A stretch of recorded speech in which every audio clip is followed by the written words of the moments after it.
So, a little bit of one. One. Yes.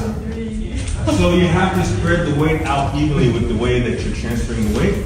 One thing that I'm also going to say for the follows is that I don't like to be ignored while I'm dancing with you. Yes? Can I have you pretend to leave me? I'm Pretend. So, for my follows, actually you don't have to take any steps. Just hold me here. Yes. So, for the follows, I want to kind of keep my lead in sight when I'm dancing, yeah? So sometimes I get this, boom, pop, boom, and they turn me, and I completely forget where my lead is, yes? Versus if I step,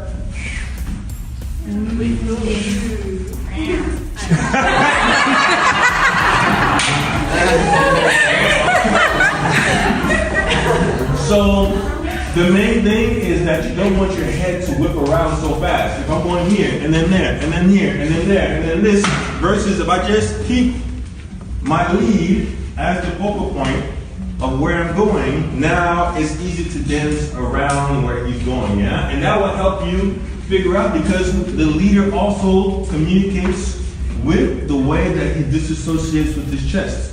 If you ignore this, then you're depending on your arms, but it's easy.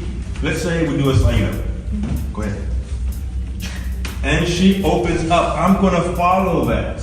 Yeah, that's gonna let me know, okay, I can do the same thing. But if I'm looking over here, then I might miss that subtle cue, yeah?